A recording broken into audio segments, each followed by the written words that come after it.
দর্শক, আগারগাঁও মেট্রো স্টেশনে আছেন আমাদের সহকর্মী ফররুক বাবু। সরাসরি কথা বলছি তার সাথে। বাবু, কখন নাগাদ মেট্রো রেল চলাচল স্বাভাবিক হবে? যাত্রীদের দুর্ভোগ কেমন দেখছেন?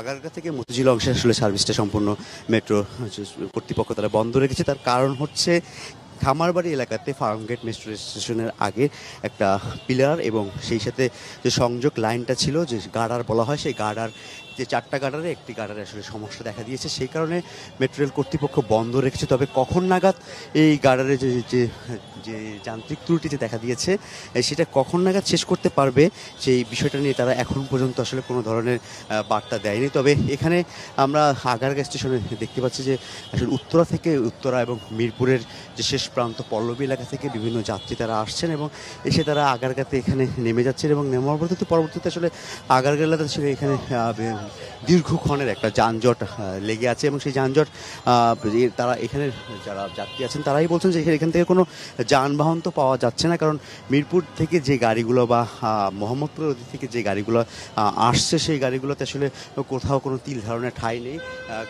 আপনি দেখতে পাবেন যে প্রতিটি বাসে আসলে কি পরিমাণ যাত্রীর ভিড়। এখানে আসলে যারা নারী রয়েছে, নারী কর্মী এবং শিক্ষার্থী রয়েছেন, তারা কোনোভাবে বাসে উঠতে পারতেছে না।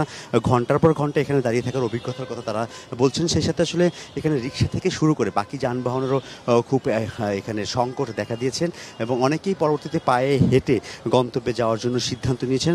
তবে মেট্রো সার্ভিস বন্ধ থাকার কারণে আগারগাঁ এলাকা থেকে এই কাওরান বাজার ফার্মগেট পুরো এলাকার সড়কে দুপাশেই যানজটের আকার ধারণ করেছে এবং সেই যানজট আসলে কখন নাগাদ শেষ হবে সেই বিষয়টা নিয়ে এখন পর্যন্ত ট্রাফিক থেকে শুরু করে আসলে কোনো ধরনের কোনো নির্দেশনা এখন পর্যন্ত কেউ দিতে পারেনি।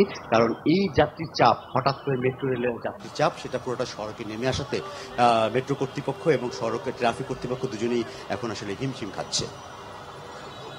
বাবু, আপনাকে ধন্যবাদ।